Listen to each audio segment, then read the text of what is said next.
mundo católico. Desde Gregório XII, no ano de 1415, a Igreja não teve um Papa que renunciasse. Bento XVI diz que está esgotado. Entre incerteza e especulações, o Vaticano anuncia que antes da Páscoa haverá um novo Papa. Na noite de 13 de março de 2013, milhares de fiéis congregados na Praça de São Pedro esperam a decisão.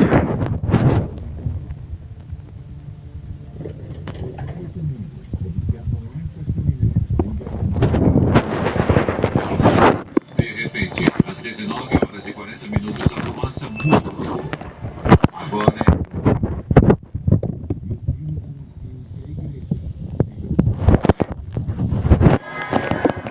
o escolhido é o cardeal argentino Jorge Mário Bergoglio.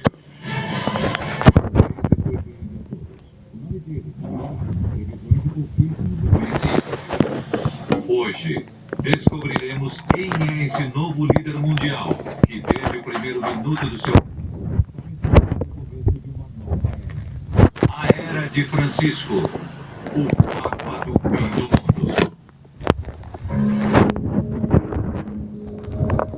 Esse é o Vaticano, um pequeno estado de apenas 44 hectares com 900 habitantes. É o coração de uma das religiões com mais seguidores do mundo. É o lar de seu líder espiritual, o Papa.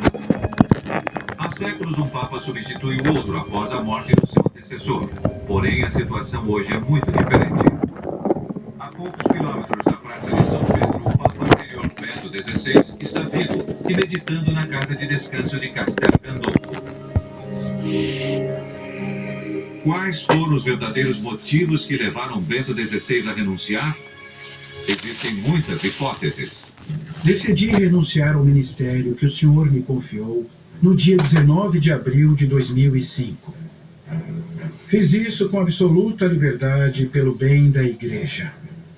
Tenho consciência da gravidade desse ato, mas também sei que não estou preparado para desempenhar o ministério petrino com a devida força requerida. Para mim, a questão era muito simples. Com sua usual claridade, coerência e sinceridade, disse que já não se sentia muito bem, não tão forte, particularmente nos últimos tempos. Bento XVI não renunciou por motivos de saúde, pelo coração, pelo reumatismo.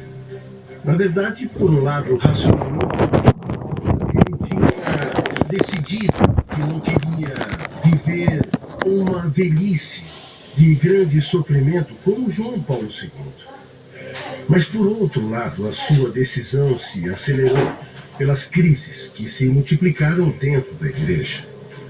Eu não acho que seja justo dizer que há uma situação interna de crise. Crise com o mundo islâmico, crise com o mundo hebreu, crise com o mundo da ciência, até a grande explosão do Vaticano. Esses documentos que mostraram uma Cúria dividida, notas de cardeais, corrupção, falta de transparência dentro do Banco do Vaticano.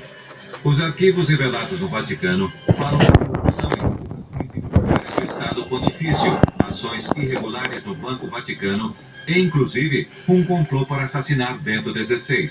O culpado por essa filtração interna de documentos é o seu mordomo Paulo Gabrielli. A renúncia do banco foi uma renúncia potente. Um gesto potente que impulsionou todo um sistema de poder. Ele se opõe a quem prejudica a imagem da Igreja, está contra a sujeira da Igreja, não?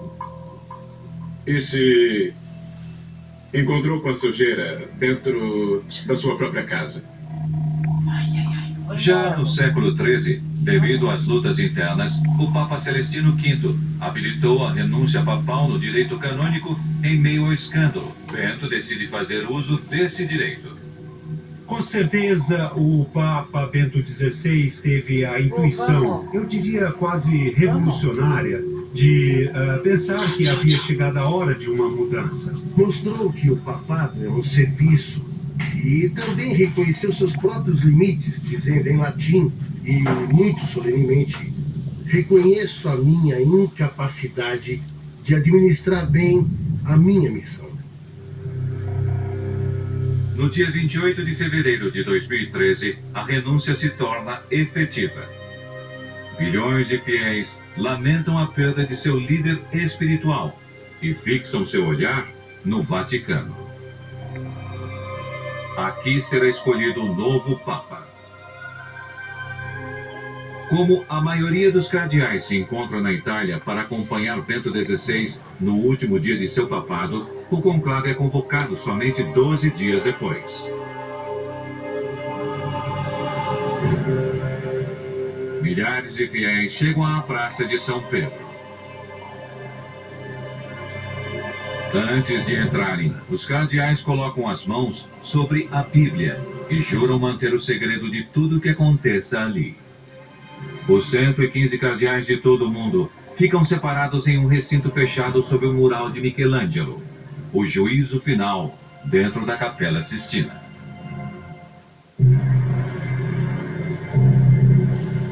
Os olhos de milhões de fiéis do mundo estão fixos nessa chaminé. Logo começarão as votações. Depois de 4 votações, os cardeais ainda não entraram em um acordo. O novo Papa deve ter 2/3 de votos ou 2/3 mais 1.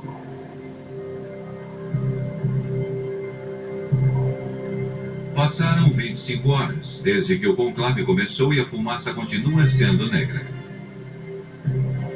Na praça se unem pessoas do mundo todo com o mesmo desejo: conhecer quem será seu novo líder espiritual. De repente, faltando 20 minutos para as 8 da noite do dia 13 de março de 2013, as pessoas começam a notar uma mudança na cor da fumaça. Muitos não conseguem acreditar, mas logo os sinos começam a tocar e não há mais dúvidas.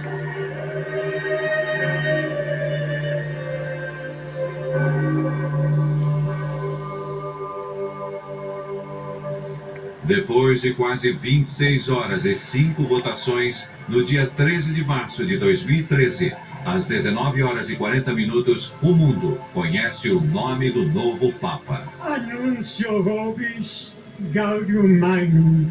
Habemus Papa. Dominum Georgium Marium, Sancte Romani Ecclesiae Cardinalem Bergoglio. O escolhido é o cardeal argentino Jorge Mário Bergoglio, um sacerdote da Companhia de Jesus.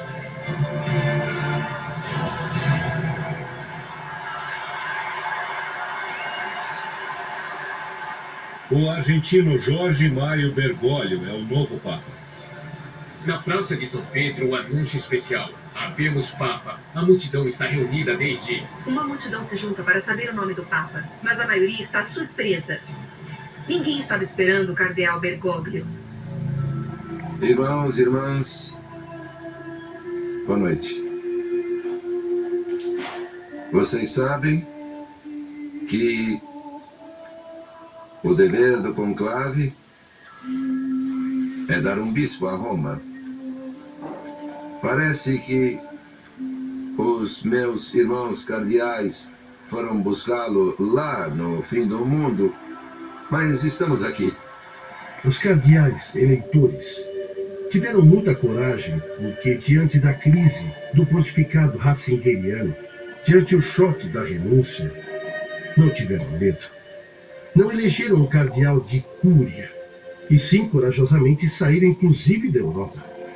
A surpresa positiva de ter justamente um latino-americano, essa talvez não fosse a grande surpresa, mas sim ter um Papa que se chama Francisco. Sim, essa foi uma linda surpresa.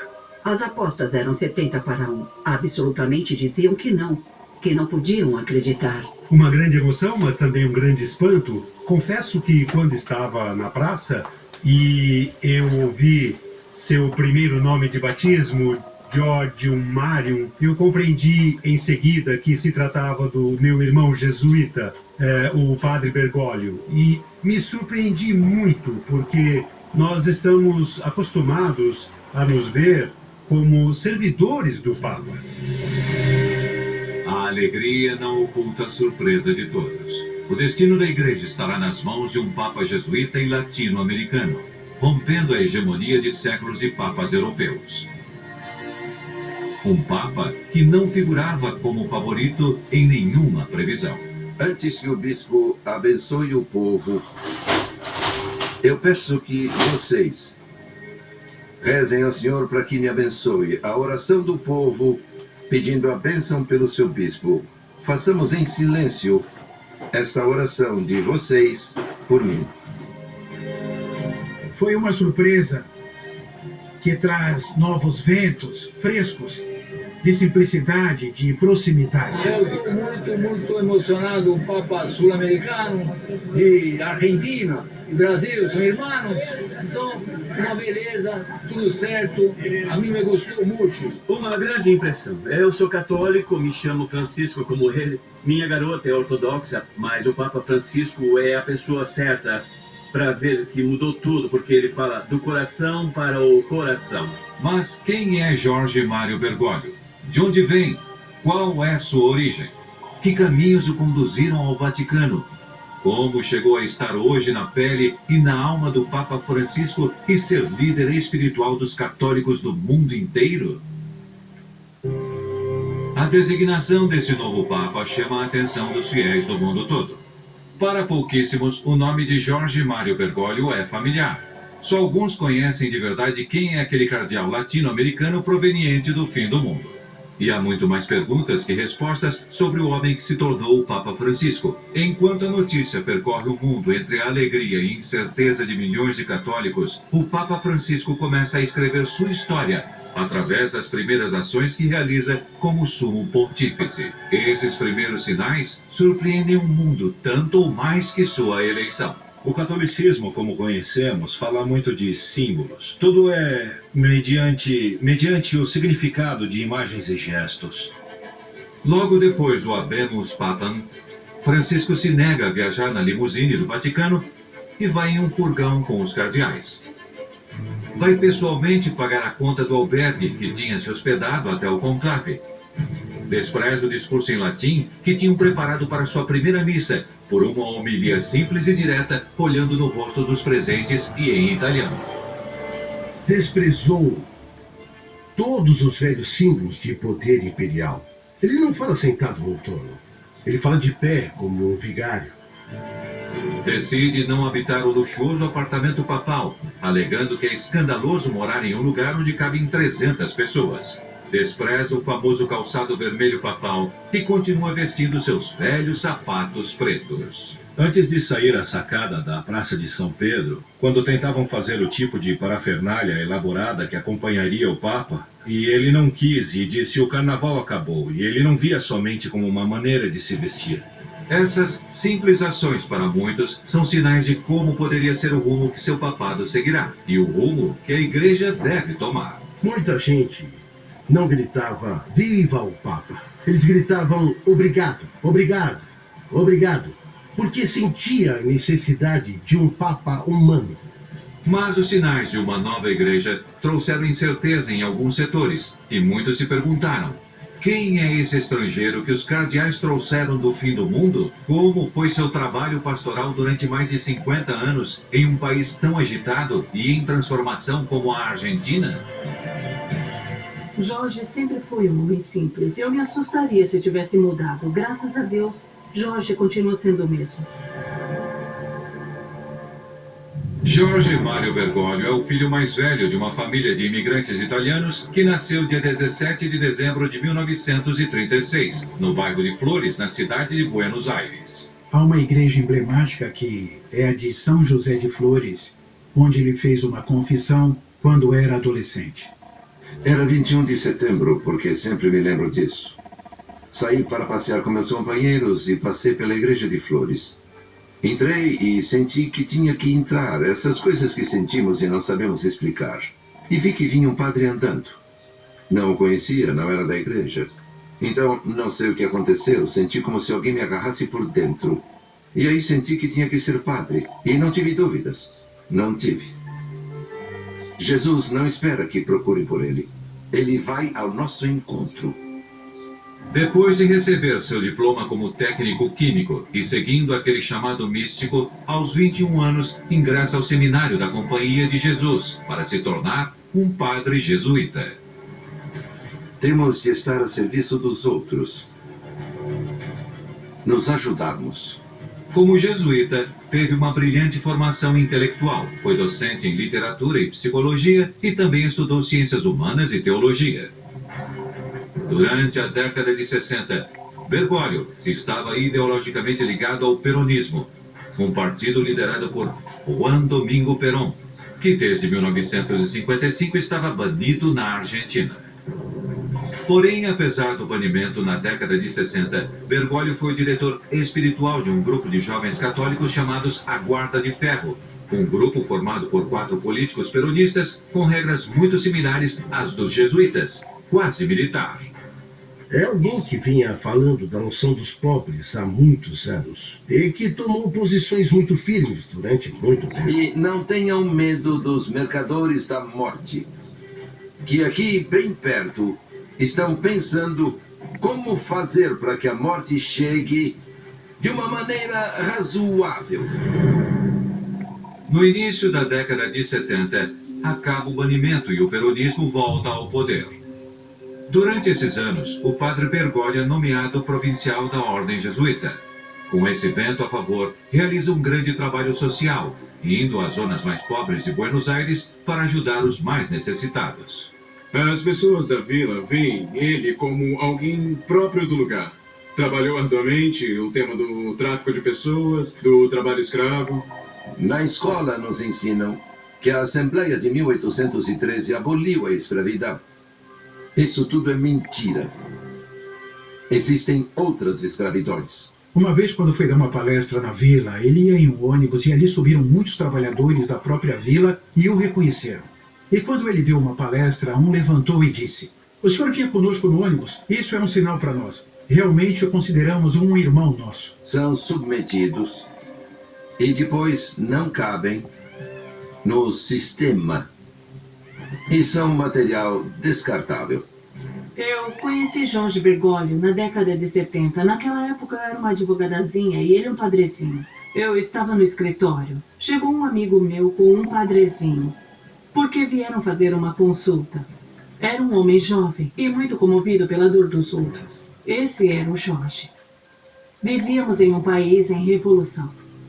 Em 1976, ocorre um fato que mudaria drasticamente o rumo da Argentina. No dia 24 de março, um golpe militar termina com o governo democrático e começa uma das ditaduras mais sangrentas da história do país. Foi provincial dos jesuítas desde 73, era jovem, era um momento muito difícil na história da Argentina. Havia uma reunião militar no poder, aconteceram coisas terríveis e há muitas discussões sobre o seu papel nisso. Esse golpe encontra o padre Bergoglio e seus sacerdotes trabalhando dentro dos bairros marginais. Há acusações de que a alta hierarquia eclesiástica está colaborando com o regime militar. Porque houve um conflito com a Igreja Católica, com a sua hierarquia. Porque uma parte da hierarquia foi cúmplice. Nesse contexto, não foi fácil para o padre Jorge Mário Bergoglio levar adiante seu trabalho pastoral. Sua alma se debate pelo seu dever como jesuíta e o próprio sentimento de ajudar os excluídos e marginais e, ao mesmo tempo, deve manter seus sacerdotes à sua ordem, longe da politização para não colocá-los em perigo. Em operações rápidas, os militares entravam nesses bairros e sequestravam todos aqueles que pareciam suspeitos. Os militares não entendiam. Se fosse branco, se fosse loiro, se estavam em uma vila, é porque diretamente eram terroristas e tinham que matá-los. São feitas listas com os nomes e sobrenomes. Nessas listas estão alguns sacerdotes jesuítas. Jorge disse aos padres que também eram jesuítas: que não ficassem ali porque era altamente perigoso. Há diferentes maneiras de se viver sob um regime opressivo, e ele tinha como líder religioso uma responsabilidade por todos. Os rapazes não queriam saber de nada, disseram que iam ficar. Josh discutiu com eles, mas decidiram ficar. E o dia chegou uma tropa da marinha e os levou. Durante esses anos, Bergoglio teve que andar sobre uma linha muito estreita e arriscada. Jorge estava preocupado, fez uma quantidade de gestões para a liberdade dele. Seu livro de primeiro foi ver Videla. Acho que foi Videla que disse que tinham sido levados por uma fera. Os sacerdotes jesuítas que tinham sido sequestrados foram liberados pelos militares e fogem do país. A personalidade do padre Bergoglio vai se formando. Aprende estratégias, faz alianças e usa sua inteligência para levar a palavra de Jesus, sem que tudo isso seja considerado uma doutrinação ideológica por parte dos militares. Posso escapar de quase tudo. Algemas, camisas de força, qualquer coisa. Mas eu só não consigo escapar de mim mesmo. Harry? Está aí, Harry? A correnteza me levou tão longe que eu não achava a saída. Harry? Quando buscamos a grandeza, às vezes tropeçamos. Podemos nos afogar na ambição. Está me vendo? Mas eu tenho sorte. Porque sempre que me debatia na escuridão, Sou um grande Houdini! sempre havia uma pessoa lá para me salvar.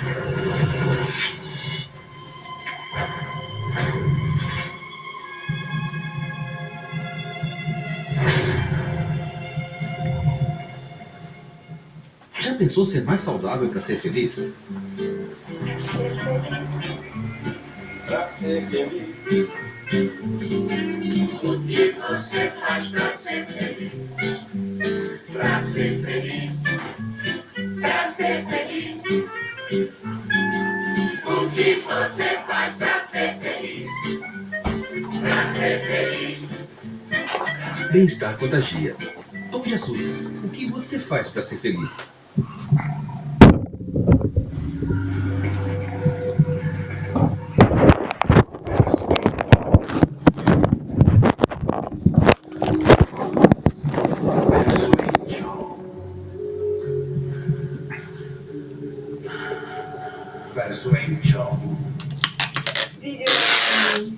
Persuasion? Pronunciation by open English. Mas agora desenrola, olha só. Boa estrela é o chefe mais talentoso da família. Agora chegou a vez da família. Ter negócios com meus irmãos nunca foi minha intenção. Quem pôs meu nome no hambúrguer? O que importa é que somos uma família e cuidamos um do outro. Burgers. Segunda, às 10 da noite, no A&E. Tem gente que samba muito bem, mas tem alguns que não nasceram com samba no pé. Apresentamos o Sapa Samba. Com ele, samba ficou muito mais fácil. O Sapa Samba dança todos os tipos de samba por você. Com o Sapa Samba, você samba bonito. Nossa, que ideia. Você gostaria de poder dizer isso a eles no vocêopina.com.br? Você responde perguntas sobre produtos que usa todo dia e ainda recebe dinheiro por isso. Visite vocêopina.com.br e ganhe dinheiro por sua opinião. São os filhos da herança que nos dizem: chorem. Chore, cidade distraída, cidade dispersa. Cidade egoísta deve chorar, pois precisa ser purificada por suas lágrimas. No ano de 1983, a democracia voltou à Argentina. O governo militar deixou uma enorme dívida externa que repercutiu a todo nível na vida dos argentinos. Foi um tempo de reconstrução, de esperanças, mas o país ficou devastado. Bergoglio teve que lutar com a herança que restou, a pobreza e todo o valor que ela trouxe. Nesta cidade, se exploram trabalhadores em oficinas clandestinas. Ele sempre foi assim. Teve essa dedicação especial por todos, e em particular pelos mais frágeis. Trabalhou arduamente o tema ligado ao tráfico de pessoas, ao trabalho escravo, da imigração das pessoas que moravam nas vilas. Os acompanha, os aconselha, os cuida, os ensina a serem livres, a serem autossuficientes, a pensar.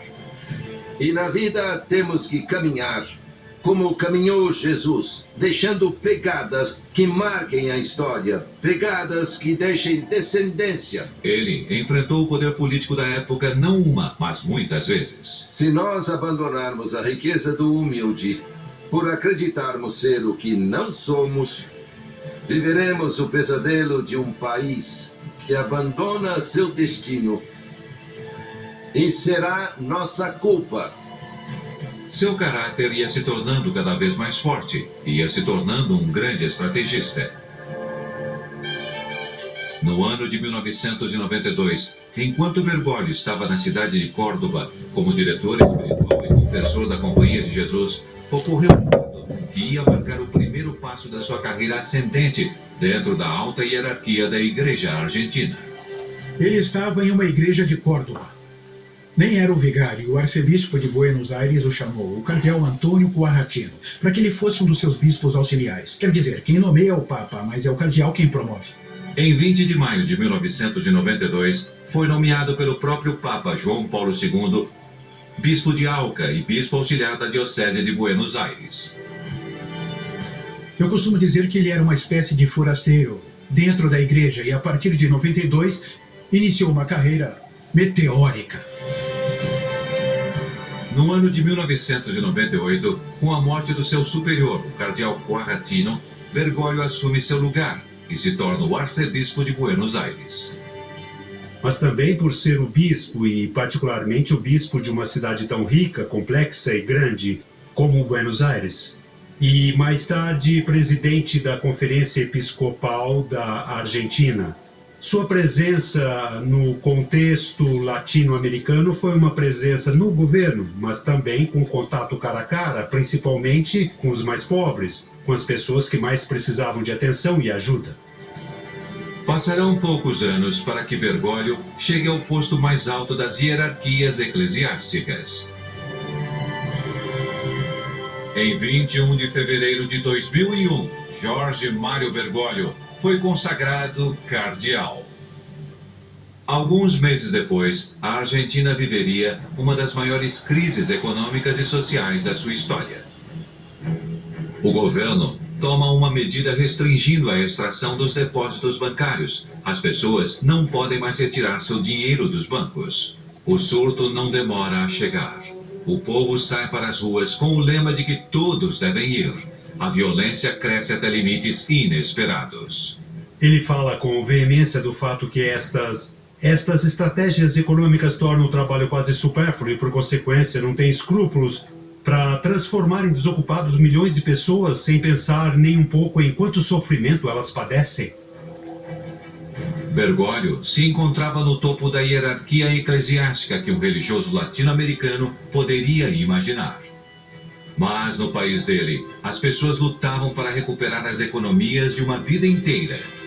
Havia brigas, mortos e feridos nas ruas.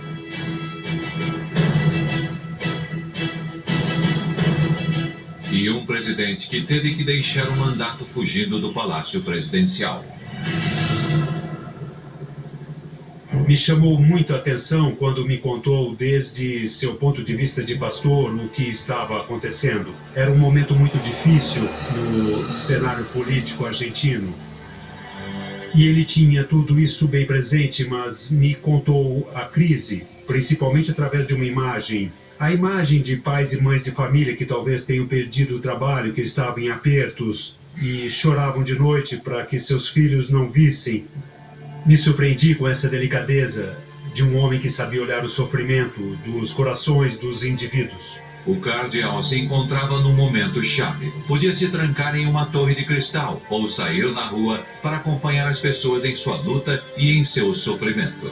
Nesta cidade, há crianças morando nas ruas.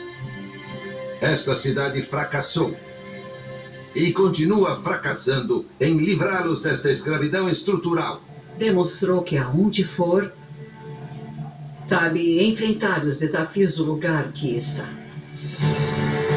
Bergoglio já era arcebispo e cardeal, porém continua com seus trabalhos nas ruas, como se esses dois títulos só servissem para ter um acesso mais fácil à ajuda para aqueles que mais precisam.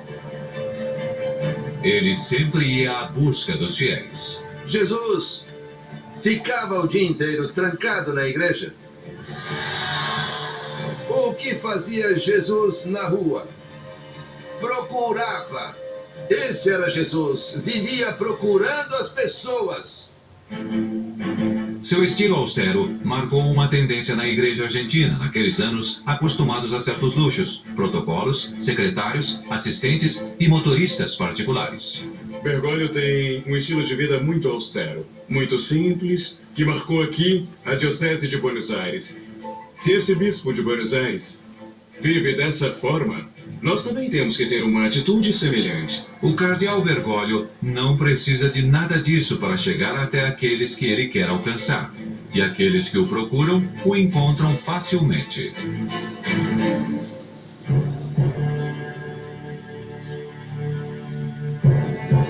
Em 2 de abril de 2005, uma notícia sacudiu o mundo. João Paulo II faleceu e a igreja deve eleger um novo papa.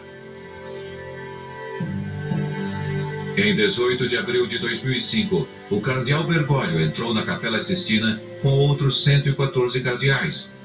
Ia começar o conclave que elegeu o sucessor de João Paulo II, e existem dois favoritos. Por um lado, havia um cardeal muito forte, o cardeal Ratzinger. E por outro lado, no campo dos reformistas, o cardeal Carlo Maria Martini, que, entretanto, não podia ser papa porque estava doente de Parkinson. Com Martini eliminado, o olhar de um setor de cardeais se centraliza sobre o cardeal argentino. Acontecem as votações. Bergoglio obtém 40 votos. Ratzinger lidera a votação. Mas não chega aos 2/3 ou 2/3 mais um que precisa para se consagrar papa. Nunca antes um argentino, um latino-americano tinha conseguido 40 votos como nós jornalistas podemos examinar, apesar de ser tudo muito secreto. Depois, na seguinte votação, o cardeal Bergoglio decide renunciar e pede aos cardeais que votaram nele que entreguem seus votos ao cardeal Ratzinger. Na seguinte votação, Ratzinger obtém os votos necessários e se consagra automaticamente como o novo papa. O que aconteceu com o cardeal argentino? Por que se autoeliminou de maneira drástica? A resposta é simples. Bergoglio sabia que jamais alcançaria a maioria dos votos. As sombras da época da ditadura na Argentina pairavam sobre ele como um passado funesto. Ele era candidato. Tinha excelentes votos, mas houve interferência de um dossiê que denunciava que Jorge havia colaborado com a ditadura militar. Antes do conclave, circularam entre vários cardeais eleitores documentos que comprometiam Bergoglio no caso dos sacerdotes jesuítas sequestrados e torturados durante a ditadura. Esses documentos diziam que Jorge Mário Bergoglio os tinha entregado. 5 anos depois, em 2010, Bergoglio é chamado para declarar como testemunha na causa dos sacerdotes. Então acontece um fato curioso. Com a reabertura dos arquivos, novas testemunhas são convocadas no caso, que contam novas histórias sobre o cardeal e suas ações durante os anos escuros na Argentina. Ouvimos muitas vozes que estavam nos contando histórias de sua atitude solidária, de que ia às vilas e de que salvou pessoas. Poderia ter feito mais? Com certeza. Bom, digamos que eu acredito que todos fizemos pouco ou nada, mas ele, pelo menos, ele fez algo. Essas histórias, longe de condenar Bergoglio, mostram um pastor que, em muitas ocasiões, tinha burlado os controles militares para ajudar pessoas perseguidas a fugirem do país para o exílio. Se os militares descobrissem, seria considerado um terrorista subversivo, que deveria ser executado. Em meio a crises e escândalos no Vaticano, depois da renúncia de Bento XVI em março de 2013, Bergoglio tem novas esperanças de substituir o Papa, graças à sua imagem renovada. Depois de várias votações, aparece na sacada, transformando-se em Francisco, o primeiro Papa jesuíta da história. Acha que pode acertar no alvo? Ou prefere mais perto? Pode atirar. Fogo!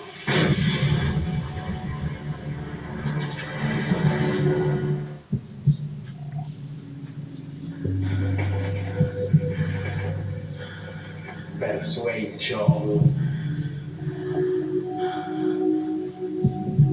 Persuasion.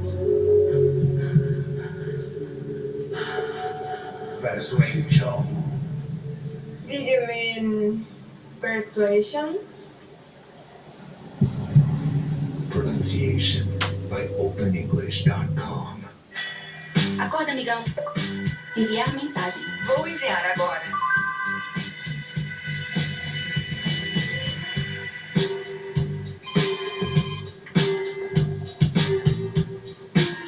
Obrigado por ter vindo. Lamentamos, mas a reunião foi adiada. Escolha seu estilo, escolha como ele funciona, escolha como ele se adapta à sua vida. Novo Moto X. Já pensou ser mais saudável para ser feliz? Pra ser feliz. O que você faz pra ser feliz? Pra ser feliz. Pra ser feliz. O que você faz pra ser feliz? Pra ser feliz. Bem-estar contagia. Tom de açúcar. O que você faz para ser feliz?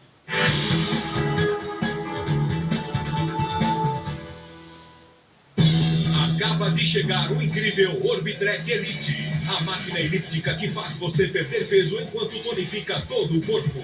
Orbitrek dá resultados rápidos porque faz um trabalho cardiovascular que queima 3 vezes mais calorias. Você sente a diferença na balança em menos tempo do que poderia imaginar. Apenas 20 minutos de movimentos completos e divertidos do Orbitrek equivalem a 1 hora numa entediante esteira. Ligue agora, faça o seu pedido e receba junto com seu Orbitrek Elite este computador que mostra na hora o tempo, velocidade, distância e as calorias perdidas com o Orbitrek.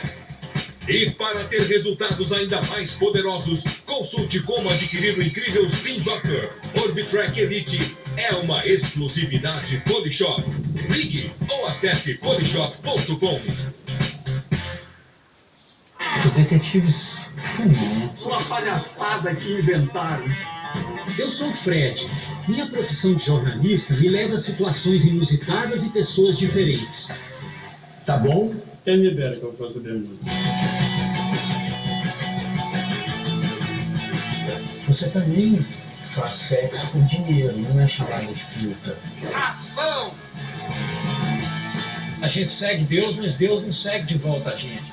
Sabe como é que é, né? De repórter e louco, todo mundo tem um pouco. O Infiltrado estreia esta terça, às 11 da noite, no History. Durante séculos, a chegada de um novo Papa para o trono de Pedro esteve rodeada de sinais misteriosos e previsões. Quais foram as profecias que anunciaram a chegada de Francisco? No século XII, o arcebispo católico Malaquias de Armagh, hoje conhecido como São Malaquias, entrou em transe e viu uma fila de reinos papais a partir de Celestino II, o pontífice que reinava naquela época. Os nomeou e os identificou com um lema, desde o primeiro até o último, com bastante exatidão. O último era o número 112. Depois dele, seria o fim. Bento XVI era o Papa 111. E Francisco era o 112. Por isso, muitos pensam que ele é o Papa do fim do mundo. Quando Francisco vai à sacada e antes de cumprimentar e pedir ao povo que reze por ele, disse: Os meus irmãos cardeais foram buscá-lo lá no fim do mundo. Mas estamos aqui. No fim do mundo, é casualidade ou Francisco só se referia à grande distância entre Roma e Buenos Aires? Mas Malaquias não foi o único que associou a chegada de Francisco ao Vaticano com o fim do mundo. No século XVI, o médico e consultor astrológico Michel de Notre-Dame, mais conhecido como Nostradamus, previu a chegada de um homem de cor, com muito poder no século XXI, que anunciaria o fim dos tempos. A princípio, existirão doenças mortais como advertências, e depois haverão pragas, morrerão muitos animais, haverão catástrofes, mudanças climáticas e finalmente começarão as guerras e invasões do Reino Negro. Na Idade Média, isso foi interpretado como a chegada de um Papa Negro, já que naquela época o sumo pontífice era o homem com mais poder do mundo, o Rei Negro. Mas por que Francisco seria o Papa Negro? Para muitos, a resposta está na origem jesuíta desse Papa e o relaciona com a cor da batina usada pelos membros da sua ordem. Se estão procurando profecias, a que mais me agrada é a da década de 60, um ex-padre da Austrália, um ex-padre chamado Morris West, um popular romancista. Escreveu um livro, As Sandálias do Pescador, As Sandálias de São Pedro, a analogia que previu em meados dos anos 60 que haveria um Papa na Europa Ocidental e no final da sua vida, em 2002 ou 2003, Morris West publicou outro livro chamado Eminência. E em Eminência, novamente falava sobre uma eleição papal, e o que ele previu? Previu que um argentino seria o Papa. Então, se quiserem uma profecia, essa é provada e comprovada. Outros vão mais além e falam da relação dos jesuítas com o poder.